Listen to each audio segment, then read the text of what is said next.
الحمد لله رب العالمين الرحمن الرحيم مالك يوم الدين إياك نعبد وإياك نستعين اهدنا الصراط المستقيم صراط الذين أنعمت عليهم غير المغضوب عليهم ولا الضالين آمين.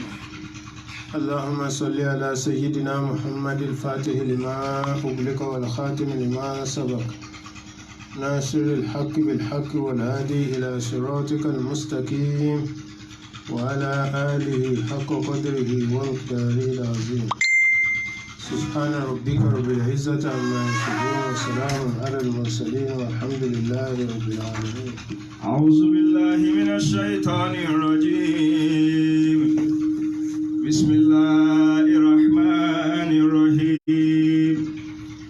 إن الله اصطفى آدم ونوحا وآل إبراهيم وآل عمران على العالمين ذرية بعدها من بعد والله سميع عليم. Ibi tá a bá ètò dé lánàá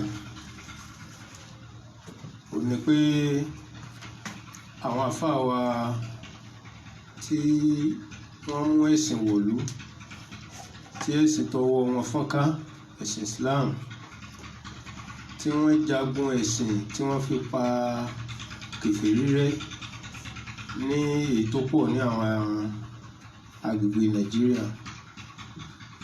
Wọ́n ìṣẹ́ ní ebú, ìṣẹ́ ní ẹ̀tẹ́. Ìmọ̀ sì wà lásìkò wọn ní ìmọ̀ tó tó ṣe ẹ̀sìn Islam tó sì tó láti tẹ̀lé òfin Islam.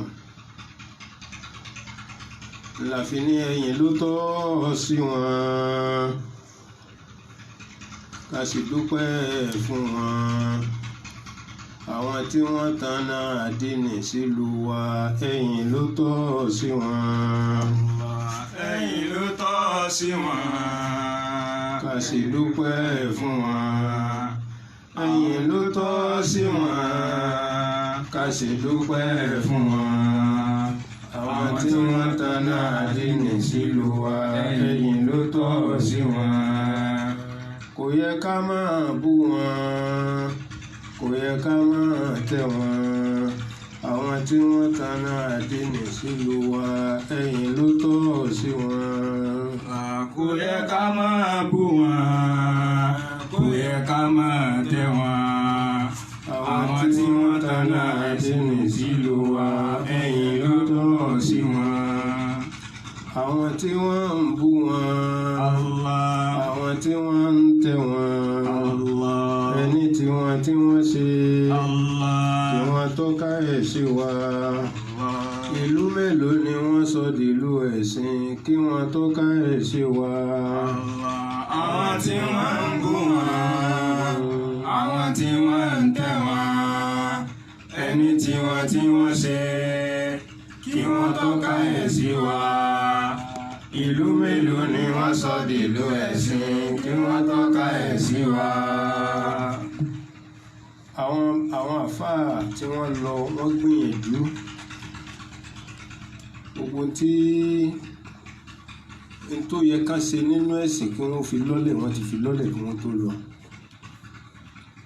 Wọ́n sì gbìyànjú wọ́n fi ìlànà ẹ̀sìn lélẹ̀ ní bí ìlú wa ṣe wà.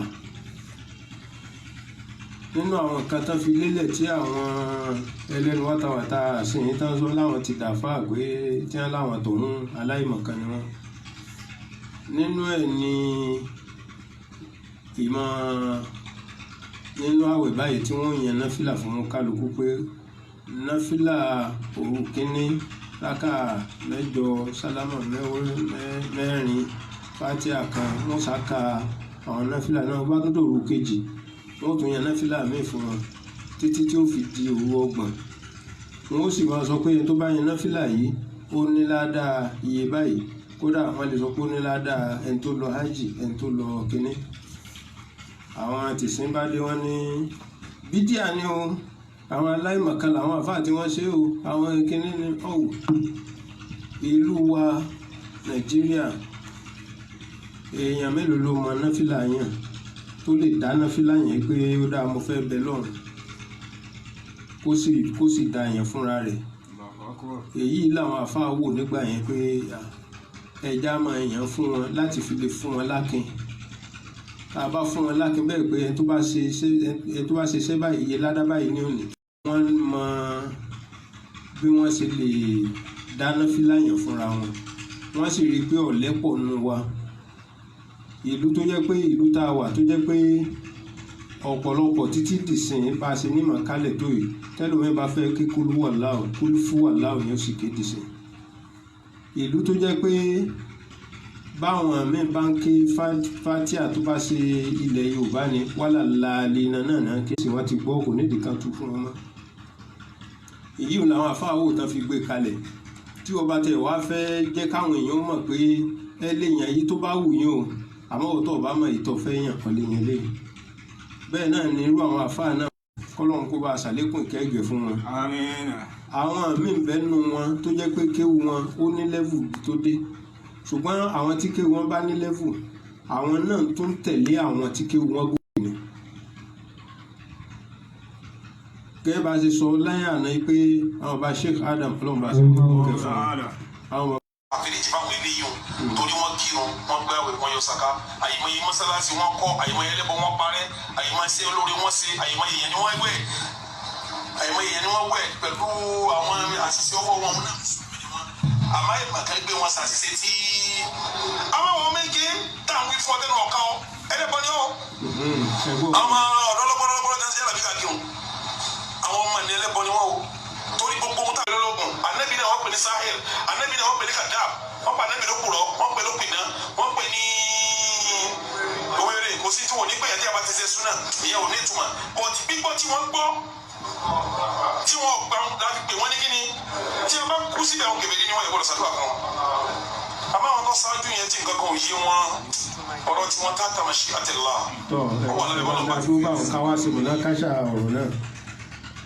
ó ní àwọn tán ṣáájú ni àìmọ̀kan ló ṣe wọ́n ọ̀rọ̀ wọn ó kù sọ́wọ́ Ọlọ́run ká máa ṣàdúrà fún wọn ni a wá béèrè pé ẹ̀yin náà lè ní bàbá àtìyá ànábì ó wọ̀ náà wọ́n mọ̀ wọn mọ̀ wọ́n wọ̀ náà ṣé irú àròyé tẹ gbà fáwọn àfáà tẹ ní wọn mọ̀kan yìí tẹ ní àìmọ̀kan ni ó jẹ́ ká kú sínú ẹbọ tí gbogbo nǹkan ṣe yẹn àìmọ̀kan ló fà á sì lè tọrọ àforíjì fún wọn a sì lè nírètí lọ́dọ̀ Ọlọ́run tátàmọ̀ṣe àtìláì torí pé àìmọ̀kan ló ṣe wọ́n nílẹ̀ fi sọ pé ìrètí wà fún wọn kí ló wá ṣe bàbá àtìyá ànábì sallallahu alaihi wasallam ṣé iṣẹ́ dọ́dọ̀ wọn ni wọ́n gbé àyà wá fún wọn ní tẹ́ fi pè wọ́n lọ́mọ náà ṣẹ̀ṣẹ̀ pé wọ́n múra wọn bẹ́ẹ̀ ni so àwọn tẹ́ wá pè ní kèfèrí pé àwọn tán bá ń ṣe é nìsín kèfèrí ni wọ́n a wàá sọ fún àfáà tí ń sọ ṣẹlẹ̀ ìṣàfáà tí ẹ̀yìn a wàá sọ fún pé kó lọ dá sàárè irú wọn lẹ̀ lọ́tọ̀ tí wọ́n bá kú kán má sí wọn sí sàárè. kó lọ dá sàárè wọn lọ́tọ̀. kán má kú wọn má sí wọn torí wọn èsì kèfèrí mọ́. wọ́n á forúkọ pé sàárè àwọn oníṣúná yìí. àwọn oníjàlábí ni. àwọn oníjàlábí rèé àwọn ẹlẹ́bọ rèé. tó bá mọ̀ pé kèfèrí tó ń sọ lóòótọ́ tó bá lè pé àkíkàtà bó ṣe rí nìyẹn ó yẹ kó ṣe fatiwa àtàwọn arú rẹ̀ bẹ́ẹ̀ kí wọ́n pọ́n wọ́n dá sàárè oníjàlábí sọ́tọ̀. bẹ́ẹ̀ni. àbí mẹ́mbà ti kú tán ká máa gbé lọ sàárè àwọn kèfèrí tí wọ́n nítorí pé wọ́n ń ṣe jálàbí. kí ni ń jẹ́ jálàbí gan? kí ni ń jẹ́ jálàbí? ṣé kẹ́límà tá ń pè ní jálàbí ni? àbí káwọn lọ bá àfà iṣẹ́ ò lọ déédéé káfà ò ní ẹ lọ kí yàsìn fún ẹni kó ra díẹ̀ kó fi ṣe sàárà àwọn kan tá ń pè ní jálàbí ni. so jálàbí yìí tó bá ní nǹkan tán ṣe ń bẹ̀ tí ò dáa ilẹ̀ yóò jáde pé kò dáa eléyìí tí ò dáa ni. tá a bá rà fà tí ń lọ gé orí èèyàn tí ń fi ń ṣòwò kí wọ́n ní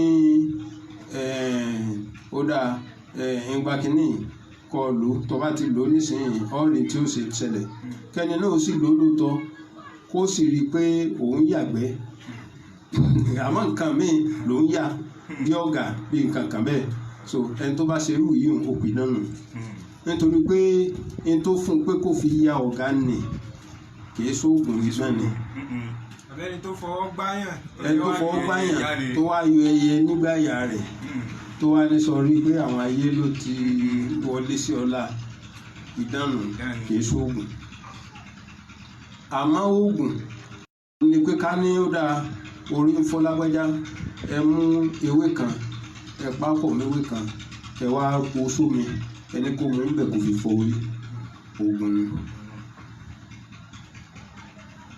ǹjẹ́ gbogbo ẹni tí ń sẹnu wátawàtá yìí nísìnyí pé oníjàlábí ọmọ náà ni èwo ní ń pè lọ́mọ náà nù wọn ṣé gbogbo ẹ̀ náà ló rọ́pọ̀ tí ń pè lọ́mọ náà ṣé gbogbo ẹ̀ ló ń pè lọ́mọ náà kò sáàyè lónìí àájẹ tó ń jọ lọ́sọ̀ọ̀sẹ̀ insha allah gbogbo ọjọ́ sátidé program inshallah a wà á jẹ́ ká mọ ǹjẹ́ a lè hàntú torí wọ́n ń kọ̀ dẹ́mu pé hàntú hàn ká hàn kúránì ká mú haram ni ìjó lẹ́tọ̀ọ́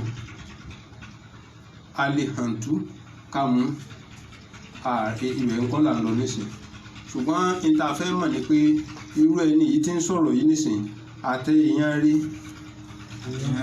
àtẹ̀yàn bú oko wọn pọ̀ ṣé bá nàbì ṣe àwọn téèyàn bá fẹ́ ṣòfin ọ̀yọ́ kalẹ̀ ọ̀yọ́ àyàfi kalẹ̀ ṣé ẹnìkan nínú àwọn sàábé ni wọ́n mú àwọn kèfèrí mú wọ́n ní kó bú ànábì ẹnìkíní tání kó bú wọ́n mú wọ́n ṣe léṣe wọ́n pa ẹnìkejì bá ní tó bá ṣe ká bú ní ló bá bú ànábì ni wọ́n bá túlẹ̀ nígbà wọ́n túlẹ̀ tán ó bá sá lọ́dọ̀ ànábì pé wá ànábì mo ti dáràn o ànábì ní kí lọ́ràn tó dá ó wá sọ báyìí ànábì sallallahu alaihi wasallam ó wá ní bó lọ sí rí igbá ìyá rẹ̀ sí ní ìmánì bẹ́ẹ̀ òun kàn ṣe yìí ń kó òun fi bọ́ lọ́wọ́ wọn ni ànábì ní bí wọ́n bá tó pè ọjọ́ mi tó bá tó gbá ọmú bẹ́ẹ̀ tó bú mi jù bẹ́ẹ̀ lọ lókun bá tí ìmánì bá ti ń bẹ lọ́kàn rẹ̀ ẹ̀pá yà fi ti wá bẹ́ẹ̀ tó àmọ́ àwọn eléyìí nísìnyí àwọn ò níyọ̀ kankan tí wọ́n bá fẹ́ fojú súnfí wọn ó bu gbogbo wọn pọ̀. man kafara billah min ba'di imanihi. ọlọ́run lẹ́ni tó bá ṣe kèfèrí pẹ̀lú ọlọ́run lẹ́ni tó ti gba ìmánì tẹ́lẹ̀. illa man qalbuhu mutma'innu bil iman. ṣùgbọ́n ìmánì ń bẹ lọ́kàn rẹ̀ wọ́n kàn jẹ́ nípa láti sọ̀rọ̀ kèfèrí ni tó bá sọ̀rọ̀ kèfèrí nìkan tó bá padà ìmánì rẹ̀ sì wà ń bẹ̀ tẹ́lẹ̀ pọ́lọ̀ ti fàyàfi sí àyàfi wo ní bẹ́ẹ̀ nínú eléyìí táwọn wí ìláfi sọ pé ókè ńgbà tí wọ́n ń pe irú gbogbo wọn báwọn ní kèfèrí ni wọ́n báyìí nísìnyí a wà ní kó lọ dá wà tí ó sọ yìí nínú parí nítorí níta fi pé kèfèrí náà nù ẹ bá ń gbé sí káfà náà sọ̀rọ̀ àfà tí wọ́n pè kèfèrí ní kí wọ́n rójú àfà náà ẹ bá ń ya fọ́tò ojú rẹ̀ tẹ́lẹ̀ mọ̀ pé kèé ṣe kọ́.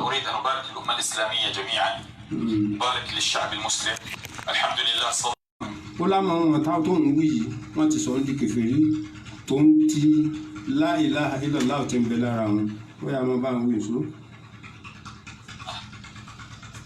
تعجل بالتكفير فتوى تصدر أني كافر صدرت فتوى من رابطة علماء المسلمين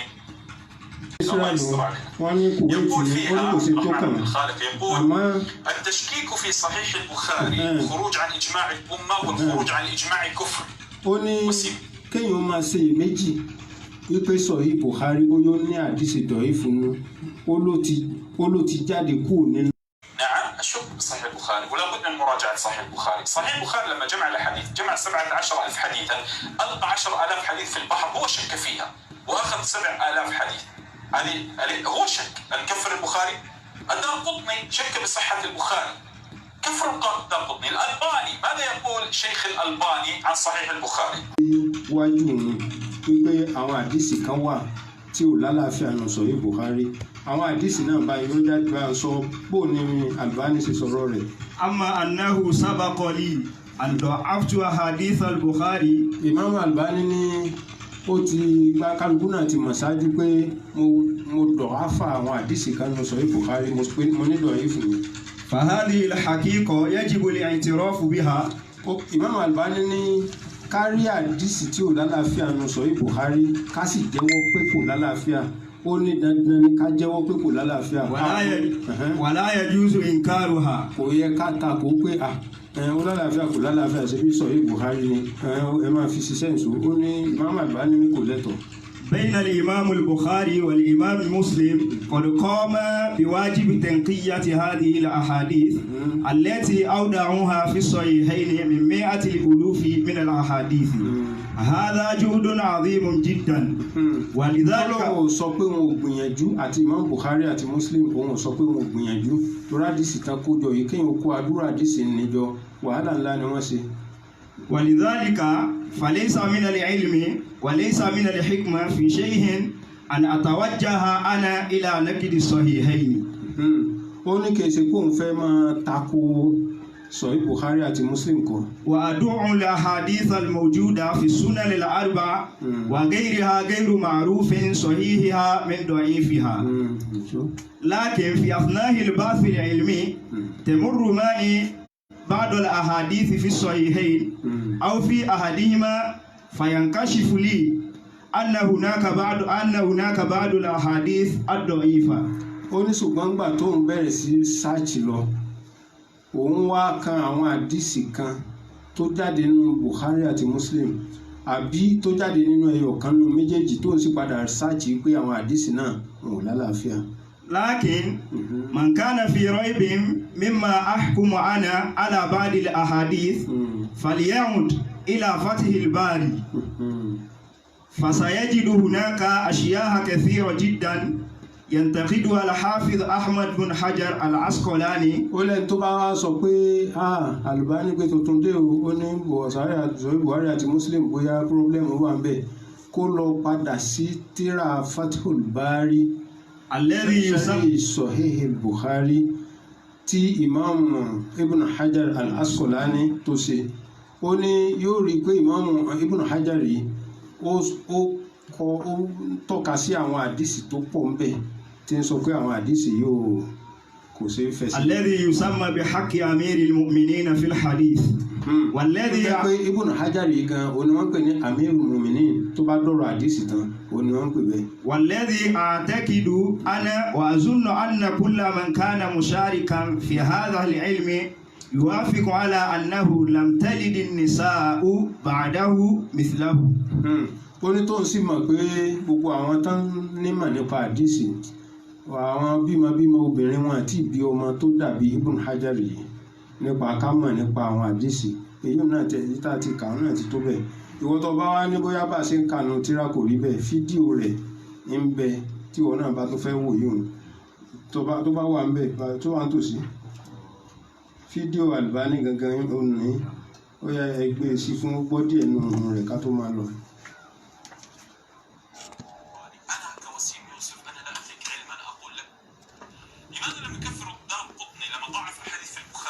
نعم. وكفر وسيم. اسأل نفسك أنت لست ọ̀tọ̀ ní ilé yìí ò sí ń sọ̀rọ̀ tẹ́lẹ̀ ní Albani gangan kò sí mbẹ̀ á padà gbé.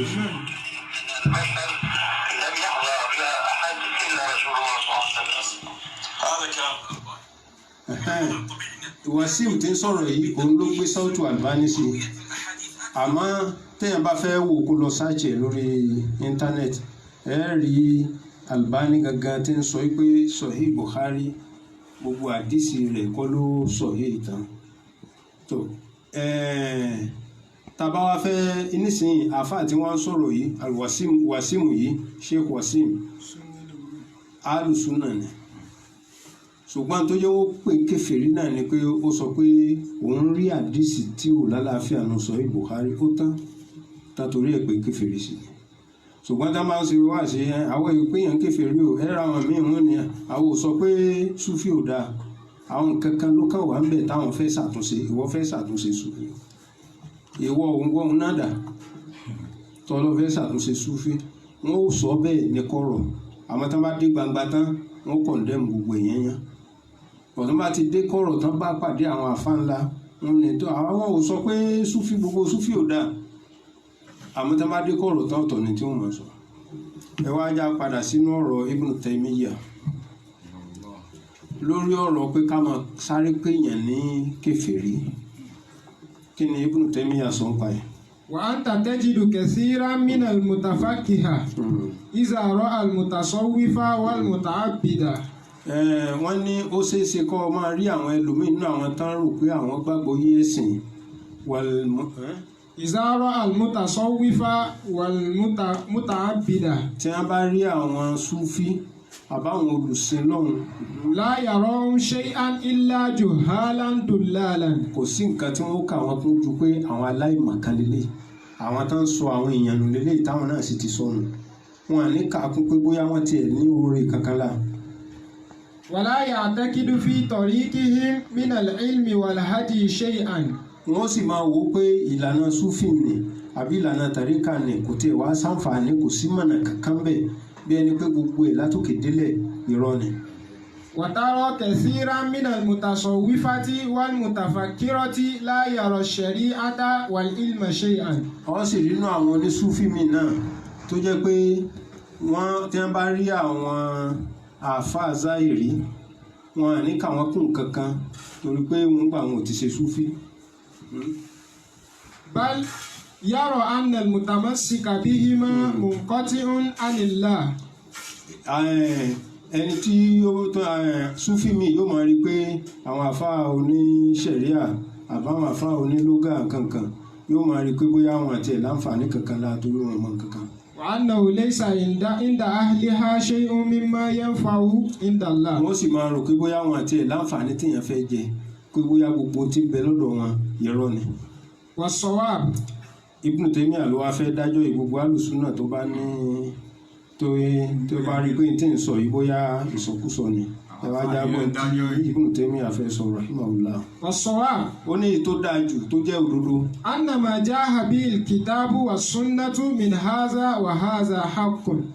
ó ní pé ká gbà yìí pé gbogbo ẹni tó bá wá látọ̀dọ̀ ẹnìkíní àti lọ́dọ̀ ẹnìkejì tó bá ti jẹ́ pé a bá wo inú tíra àríkò òótọ́ ni èyí ò lóòótọ́ ìbá àsọ̀dọ̀ súfí ló ti wá ìbá àsọ̀dọ̀ súnní ló ti wá tó bá ti gba tíra tó bá dì sí mu òótọ́ ni.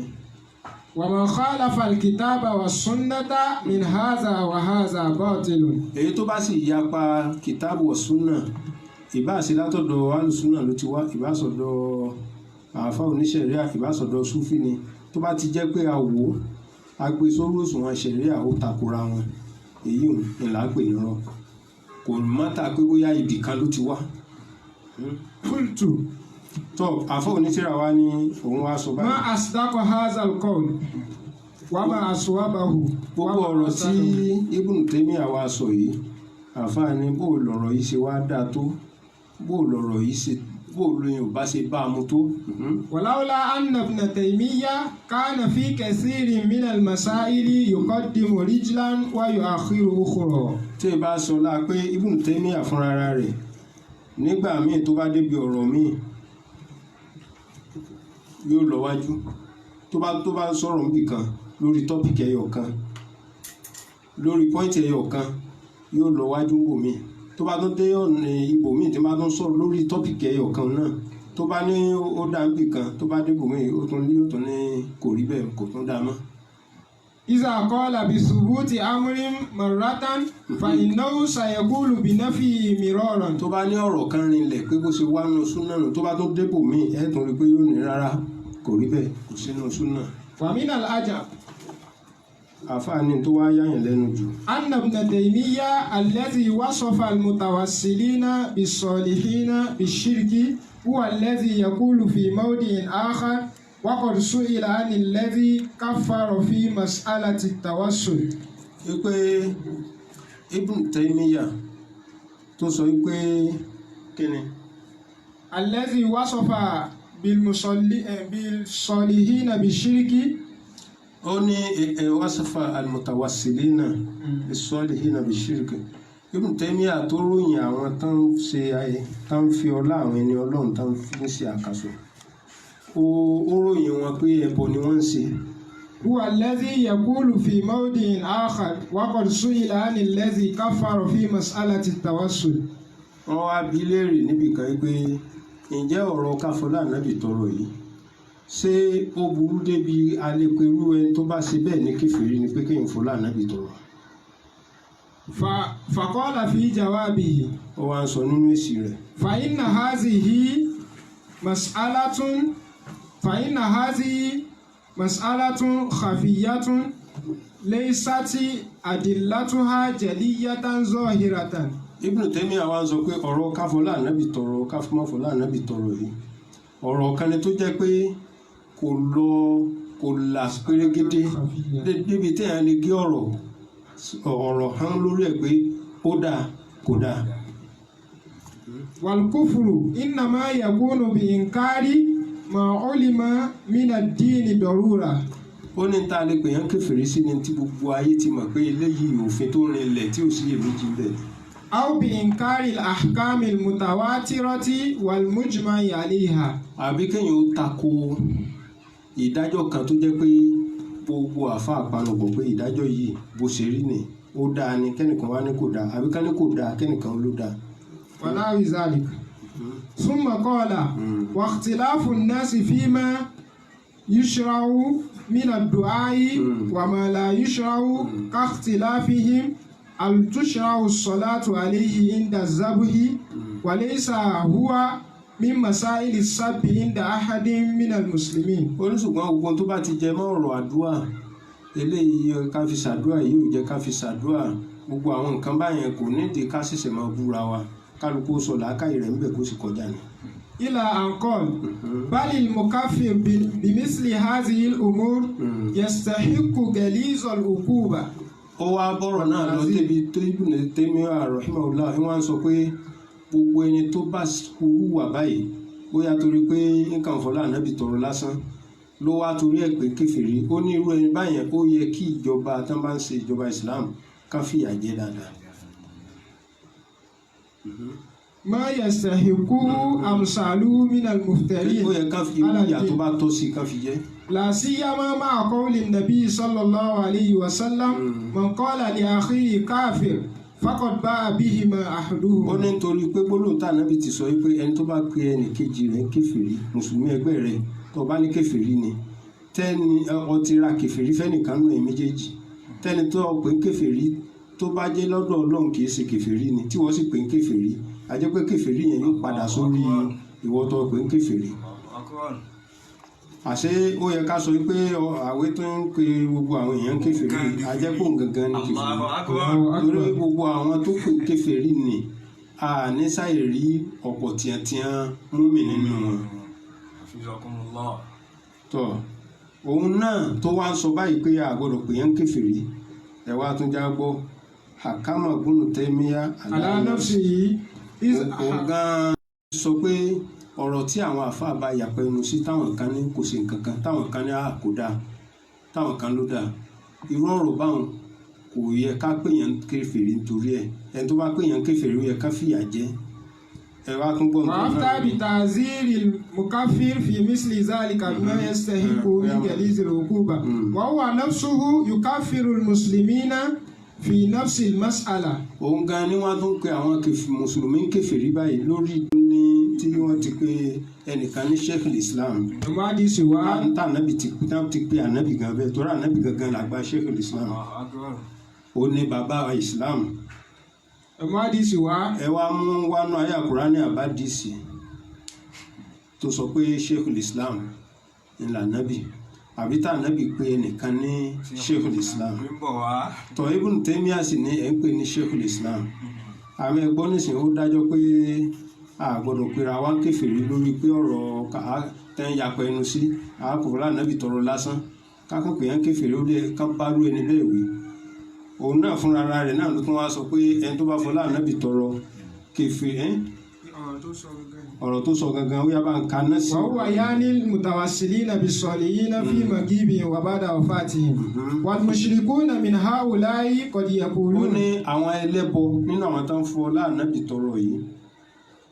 يقولون إنا نستشفع بهم أي نطلب من الملائكة والأنبياء. ó ní tá a bá bí wọ́n léèrè pé kí tó ló dé tẹ̀ tó ń fa àwọn màláìka àtàwọn ànábì tọrọ wọ́n ní à ń fi wọ́n ṣe kí ni nastashfi bihim à ń wá à ń ṣìpẹ̀ ara wa pẹ̀lú wọn lọ́dọ̀ Ọlọ́run ni kí wọ́n lè ṣìpẹ̀ wa.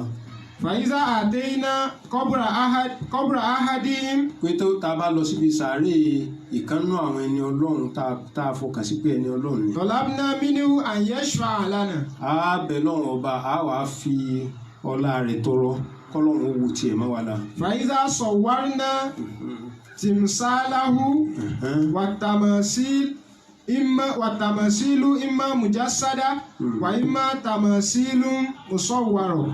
ó ní كما يصور النصارى في كنائسهم. ó láwọn tá a wí wọ́n mọ ìyá ère àwọn ṣéwù wọn àbáwọn ànábì wọn ẹ máa gbọ́ nǹkan. إما مجسدة. Súfì wo la rí tó ya ère ṣéwù rẹ̀ sínú yàrá tí wọ́n ń forí kanlẹ̀ fún ẹ wo rọ́ńbẹ̀ ó ní wọ́n yà á ní ère tàbí ká yà á ní fọ́tò.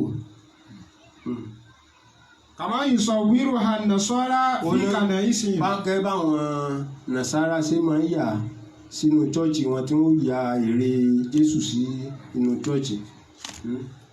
قالوا فمقصودنا بهذا التماثيل تذكر أصحابها تذكر أصحابها تذكر أصحابها وسيرهم ونحن نخاطب هذه التماثيل ومقصودنا خطاب أصحابنا ليشفعوا لنا إلى الله. wọ́n ní tá a bá bí àwọn tá ń fọlá ànábì tọrọ yìí wípé kí ló dé tẹ̀ tó ń pe ère wọ́n wàá sọ pé àwọn ń pe ère yìí kó lè sì pé àwọn lọ́dọ̀ Ọlọ́run ni. ẹ wo irọ́ ńláńlá tí Sheikh Islam ti ń pamọ́ àwọn Sufi. ẹ wo irọ́ ńláńlá tí ń pamọ́ àwọn Sufi. إلى أن قال فهذه الأنواع من خطاب الملائكة والأنبياء والصالحين بعد موتهم. wípé ká máa bá àwọn màláíkà sọ̀rọ̀ àbí wòlíì kan bá nàbì kan lẹ́yìn ìgbà tán ti kú tán. عند قبورهم وفي مغيبهم. àbí ká ṣe ziyara àwọn ká mọ̀ pé yá Rasulullah mo wá ṣe ziyara rẹ ò dákun gbà mí sì pẹ̀ mí wájú Ọlọ́run. وخطاب تماثيلهم. àbí ká máa gbé ère wọn ká máa fi bá wọn sọ̀rọ̀. هو من أعظم أنواع الشرك الموجود في المشركين من غير أهل الكتاب. àtẹni tó lọ bí sàárè tí ń lọ pé yá Rasulullah mo pé òjíṣẹ́ Ọlọ́run sì pẹ̀ mí o mo dé pẹ̀lú ẹ̀ṣẹ̀ wá sì pẹ̀ mí wájú Ọlọ́run. àtẹni tó gbé ère kalẹ̀ ó ní gbogbo ẹ̀ pátá ó wà nínú èyí tó tóbi jù nínú ẹbọ táwọn kèfèrí ń ṣe. ẹ wo nǹkan bẹ́ẹ̀ yẹn. من غير أهل الكتاب. tó àmọ́ àwọn tí àwa gba wíìdì lọ́dọ̀ wọn bàbá tó bí wa Sheikh Ahmad Tijani Ibn Ali. Radiyallahu ta'ala anhu. bàbá èmi ò rí ère lọ́wọ́ bàbá rí bẹ́ẹ̀ ni kódà bàbá yìí wẹsẹ̀ àmọ́ wọn sọ pé kò dáa wọn yìí wẹ ọṣẹ àbí kájóògùn àmọ́ wọn sọ pé kò dáa téèyàn bá ti lo nǹkan haramu fi jó wọn sọ pé kò dáa àmọ́ tiwọn ni pé kán hàn tó ká ṣàdúrà gbogbo àwọn yìí náà ni wọ́n ń kó pọ̀ gbogbo wọn náà sọ pé yá Rasulullah mo dé sì pẹ̀mí wájú Ọlọ́run èyí táwọn náà ti ṣe onísìn ó ti di ó ti dẹbọ iná láfi wá mọ̀ pé táwọn ti sin bá ń pe àwọn èèyàn kèfèrí wọ́n kọ́ lára àwọn ọ̀gá wọn. wọ́n kọ́ látara àwọn ọ̀gá wọn ni. àwọn ọ̀gá wọn ló kọ́ wọn ṣe ìdá kọ́ wọn náà ni àwọn kankan wá mọ̀ ju àwọn ọ̀gá wọn lọ ni. àwọn ọ̀gá wọn lọ. وكل قرين بالمقارن يقتدي. ṣẹ́rí báwọn gbogbo ìtukùtù tí wọ́n máa ń túnú sẹ́wọ̀n pátí kankan fún ìjì èlò tó ní bọ́ bá lọ bí sàárẹ̀ ànábì tó bá pè ó ní ànábì ò lè gbọ́ tó ń wí mọ́ kọ́kọ́ dún bí sàárè rẹ̀ kọ́ máa sọ̀rọ̀ báyìí kò lè gbọ́ mọ́ kò sì lè mọ̀ ọ́ kò sì lè kò lè ṣàǹfààní kankan fún ọ lẹ́nu Jábìrù Jazairi ní sọ báwọn nínú Aqidatul Mu'min ibẹ̀ ní tí ń sọ ṣé gbogbo wóróworó táwà fáwọn ṣe yìí náà ni tí eléyìí wá ń sọ pé àwọn àfáà yẹn á máa ṣàdúrà fún wọn ní o torí wọn ò mọ̀ ní o wàá mọ̀ tọrọ àforíjì fún wọn ní àwọn owó ní o mọ̀ ta ní o mọ̀ nínú wọn pẹ̀lú wọ tọ́ọ̀kan sọ̀rọ̀ láì lẹ́rìí ọkàn sọ̀rọ̀ ìfẹ́nu gbogbo àwọn àṣà èrò ṣé èèyàn tẹ́lẹ̀ náà bọ́lọ̀ ń bá dirù fún yàn kò lè má dìdìkudì mọ́ ẹrù èèyàn yóò máa jádánwò ìyára àwọn ìdìkudì tọ́lọ̀ ń dì mọ́ ẹrù mọ́ríkàzì nínú àwọn àṣà èrò mọ́ríkàzì nínú. Kò sí ni kéèyàn ó ńgbà ànábì bímọ ànábì Ibrahim ńgbà tó ní já ìlú kalẹ̀ náà sí ìmọ̀ wọn ní wàmí zuriyati jáwọn ọmọ mi náà jẹ́ ìmọ̀ mi náà láyà lálọ́ àdìmọ̀ torí mo dìdìkudì mọ́ ẹrù rẹ gbogbo àwọn ẹmọ rẹ náà kọ́ ni ó jẹ́ màmú tó rà mọ́kọ́ mọ́ ó wà ń bẹ̀. torí ni pé irú ara àwọn ìdìkudì tọ́lọ̀ ń dì mọ́ ẹrù mọ́ríkàzì nù ara àwọn hasairu àwọn wéèsì mọ́ríkàzì nù àmọ́ àwọn ọmọ gidi tí mọ́ríkàzì tọ́ kò sí ọmọ kankan tí mọ́ríkàzì tọ́ tí ó wà fojú kiri àwọn àfáàjọ torí bàbá wa Sheikh Adam Abdullahi Alori gbogbo àwọn àfáà tí wọ́n mọ̀ tí wọ́n gbọ́ nípa wọn bàbá tọpasẹ̀ wọn wọ́n wá ìtàn wọn wọ́n sì kọ́ kalẹ̀ wọ́n sì bàbàrà wọn kódà bí àfáà ni ò bá kéwú tó dárájà tán lè gbé sínú tírà bàbá ò sì gbé sínú tírà wípé òun náà ní ipa rere tó ṣe so irú ìlànà yẹn ní gbogbo àwa tá a bá jọmọ dáadáa àwọn ọmọ gidi tí mọ́ríkàsì tó ìtawà náà ń tẹ̀lé nù àwọn ò fojú kéré gbogbo àwọn bàbá yìí a sì fojú àìmọ̀ kan wò wọ́n toró ní táwọn mọ̀ táwọn ò mọ̀ bàbá tẹ̀ wá ní kéwú ti pọ̀ nísìnyí kéwú sí táwọn tó ń fi kéwú ṣe sẹ́yìn lè fi ṣe wá ní oògùn ni wọ́n fi oògùn dúdú ni wọ́n fi jagun ẹ̀sìn ọwà ń bẹ̀ àwọn ọ̀rọ̀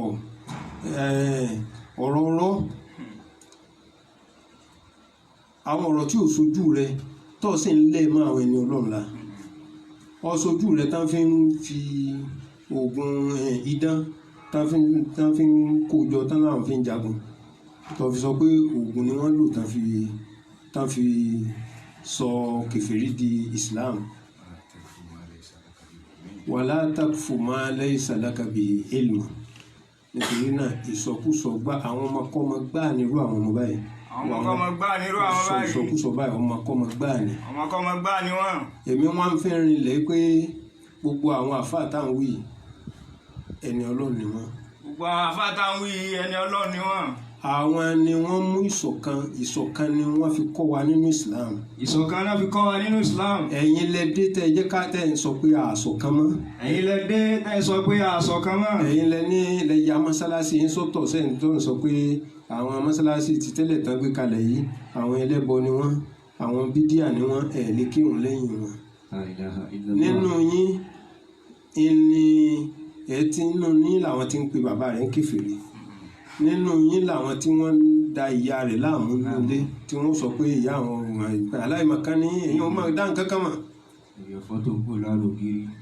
tí ọmọ gbogbo ẹni tó bá ti wá wọ̀dọ̀ wọn báyìí àkọ́ gbogbo tí wọ́n máa kọ́ ni pé àfojúdi irùngbọ̀n ẹ wá sọ irùngbọ̀n dẹ̀sìn àgbẹ̀ irùngbọ̀n ò dá o àsọ pé súnà ní téèyàn bá lè ṣe àmọ́ ọ̀ṣọ́ ara ni ibi tí gbogbo alùsúnà gbogbo ẹni tó bá sọ irùngbọ̀n di bàbàrà tí wọ́n fi ń tẹ bá dé mọ́sálásí ibòmíì tí ẹ̀ bá nírun gbọ̀n wọn ní ẹ̀ lè kírun lẹ́yìn yẹn wọ́n bá ti rí pé nírun gbọ̀n báyìí tó ń tẹ̀lé àyókù lẹ́yìn yẹn ni irùngbọ̀n ìṣẹ̀sìn ọ̀ṣọ́ ara lásán ni kò sí tó kan lọ́hùn bí irùngbọ̀n. ọ̀ṣọ́ ara lásán ni èyí ò kan lọ́hùn. ibi tẹ́ ti wá ṣe àgbákò ò ní pé àti irùngbọ̀n àti ṣòkòtò àti gbogbo ẹ̀ Ọlọ́run ní Ànábì sallallahu alaihi wasallam inna Allaha la yanzuru ila suwarikum kò sí tó kan náà pẹ̀lú appearance irùngbọ̀n rẹ̀ dé ó kọ́fà gbogbo àyà rẹ̀ o àti gbogbo tó tún ní sàjé tó tún ní tẹ̀gbẹ́ ẹgbẹ́ làwọn Haúsá ń pè ní sàjé èyí tó tún ní tẹ̀gbẹ́ nú kò sí tó kọ́ lọ́hùn pẹ̀lú yìí o torí o bá dé okun kò sí tó kọ́ lọ́hùn pẹ̀lú ẹ̀ kí ni Ọlọ́run fẹ́ wò wàá iná máa yẹ zuru ìlà qulubikum ní ti ń bẹ lọ́kàn yín lọ́lọ́run fún ọkàn yín sì ní àwa Súfì dì mọ́ àwa ń tírèèni ọkàn ní bí ó ṣe mọ́ eléyìí kó máa jẹ́ tiyín báwọn. kéèyàn máa jẹ́ tiyín báwọn. so àwa tá a wá jẹ́ Súfì gangan ó wá dọ̀wọ́ àwa náà torí gẹ́gẹ́ bí tí mo sọ pé Súfì tèmi kìí ṣe àsọ̀bíyà tasawufu ilmi Súfì gidi ni mí àmọ́ àtasawufu ilmi wal amali ilmi púpọ̀ tí n bá rí tí ó dá lọ́dọ̀ àwọn alùsùnà tá à ń sọ yìí a sọ pé èyí wọ́n ṣe ilé ìtàn ṣe yìí dá bàbá rí tí ò dá a sọ bàbá sì rí nínú tàríkà náà èyí tó dá a sọ èyí tí ò tún dá náà a mú jáde. Allahu hayatakum. Súfì tó bá lòun ṣiṣẹ́ dáàyè kan òun ti dé màkàmà kan àbó òun ṣe wùsùlù kan tó bá nítorí wùsùlù tó ń ṣe yìí òun ti kọjá kóun ṣe máa lọ jàmá mọ́sálásí eléyìí Imam Junaidi ó ní naam bẹ́ẹ̀ ni ó ṣe wùsùlù lóòótọ́ àmọ́ ìlà sàkọ́ra ó ṣe wùsùlù lọ sínú náà sàkọ́rù ni. akbar kabira. màá sì fẹ́ kí gbogbo Súfì kọ̀ọ̀kan kẹ́ lọ wo wàsọ́yà Sheikh Ibrahim radiyallahu anhu. gbogbo tí Sheikh Ibrahim pariwo nínú wàsọ́yà wọn tó pọ̀ jù ó ní ọ̀rọ̀ ìrun wákàtí 5 àti ká mójútó àwọn òfin Islam. Súfì gidi lè bá níbi kó mú òfin ẹ̀sìn fúfúyẹ́. gbogbo Súfì tí ń bá ń ṣe bẹ́ẹ̀ kì í ṣe Súfì ó lẹ́ra rẹ̀ mọ́ ó lè mọ́ Súfì láti fọkọ Súfì nì kó máa fi ṣèbàjẹ́. àbáwọn tí wọ́n ní èmi náà ti di Ṣéhù Lálà máa kó kinní bọ́ ọrùn máa gbé láńtà kí lọ́sàn gangan wọ́n bá ní kinní lóun náà òun náà rí kinní kan. láńtà lọ́wọ́. káṣù tọ́lọ̀ ṣe fún Mọ̀lánà Ṣéhù Jamiu. Radiyallahu anhu. àwọn àfáà wọ́n jẹ́rìí sí ipò eléyìí ẹni Ọlọ́run lélẹ́yìí. a sì rí Ṣéhù Lálà níbi tẹ́tẹ́ ń gé orí òkú wọn ò gbaṣọ aláṣọ nínú sàárè kò sí tó ka Ṣéhù Jamiu pẹ̀lú eléyìí ó kọ Ọlọ́run náà ni wọ́n fi ń bọ́ Ọlọ́run sọ̀rọ̀.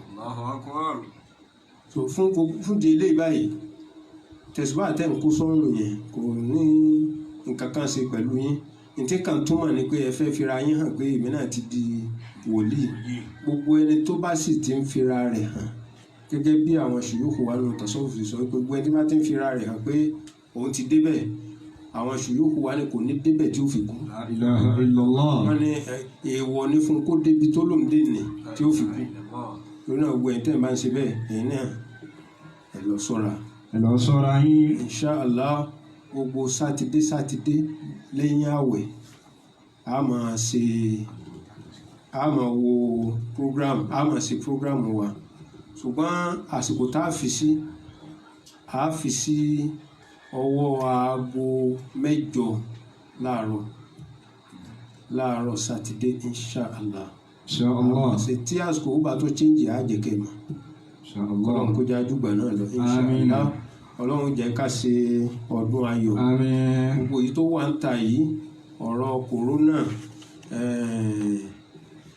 kòrónà yìí a ti sọ láti bẹ̀rẹ̀ náà pé kòrónà kìí ṣe àárẹ̀ àdánwò Ọlọ́run ni ẹ̀ṣẹ̀ ló pọ̀ tọ́lọ́run fi rán sáyé la fi ní Ọlọ́run bá wa lé kòró wọgbó sáà tí a bá wa lé kòrónà lọ kò má wọlé tọ̀ wá táwa ti ràn bá wa. Ọlọ́run bá wa lé kòró wọgbó ya Rabbi bá wa lé kòrónà lọ kò má wọlé tọ̀ wá táwa ti ràn wá. yàrábì bá wà lẹ́kọ̀ọ́ jìnnà kó má wọlé tọ̀ wá tàwa ti ràn wá. Ọlọ́run bá wà lé kòrónà yàrábì bá wà lé kòrónà lọ kó má wọlé tọ̀ wá tàwa ti ràn wá. kòrónà tí a wí. àmójúkọ ìbínú Ọlọ́run ni kì í ṣàrùn dákun foríjì wa ọba Tàálà. kòrónà tí a wí. àmójúkọ ìbínú Ọlọ́run ni kì í ṣàrùn dákun foríjì wa ọba Tàálà. kòrónà tí a wí. àmójúkọ ìbínú Ọlọ́run ni kì í ṣàrùn dákun foríjì wa ọba Tàálà. kòrónà yìí kìí ṣàìsàn lóòótọ́ gbogbo tíjọba ní ká ṣọ́ra fún dandan ní ká ṣọ́ra fún nítorí pé èèyàn ó gbìyànjú tara rẹ̀ kó tó wá sọ fọ́lọ́run pé ràn mí lọ́wọ́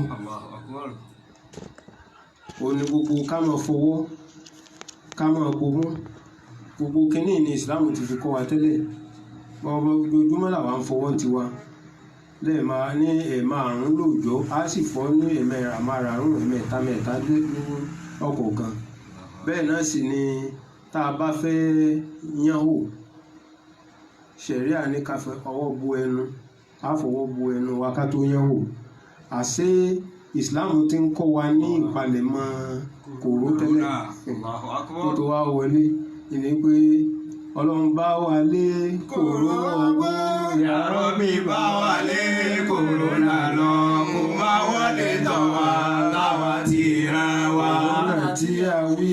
àmójúkọ ìbínú Ọlọ́run ní kì í ṣàrùn dákun foríjì wa ọba Tàálà. dákun foríjì wa ọba Tàálà. dákun foríjì wa ọba Tàálà. eléyìí òní la fi tafsir Ramadan òní la fi pamọ́ ṣùgbọ́n inú àwọn táwọn wo prógrámù wa wọ́n béèrè pé tírà tá a ti ń ka àwọn ètò látijọ́ yìí pé tí ń sọ àwọn àṣírí àwọn alùsùnà fún wa yìí bóò làwọn ṣe lè rí tírà náà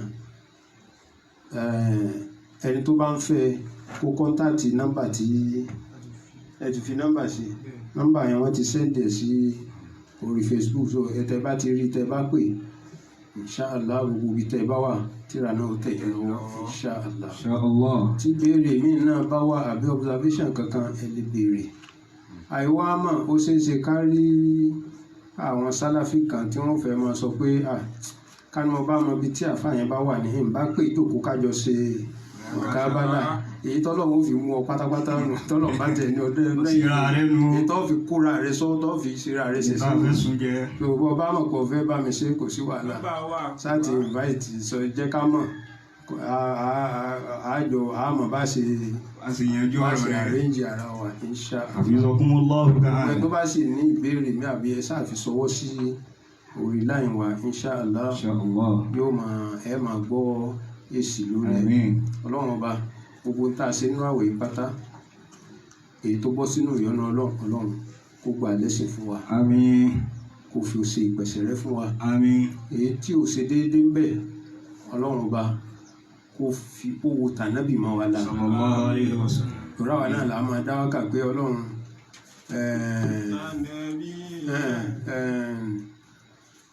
ìbò la ti ń bẹ̀rẹ̀ rẹ̀ yóò náà ni tànábì náà ni àmọ́.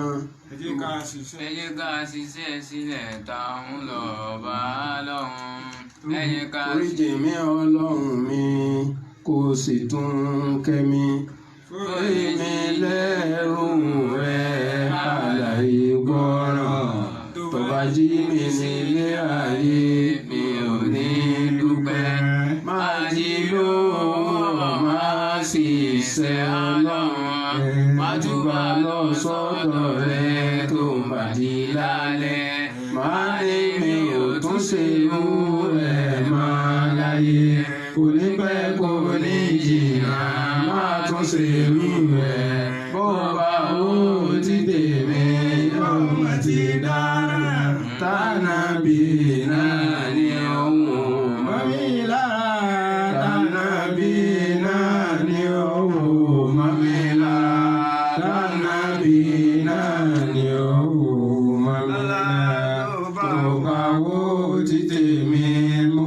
ti dára tánàbí náà ni ó wò mọ́ mi lára.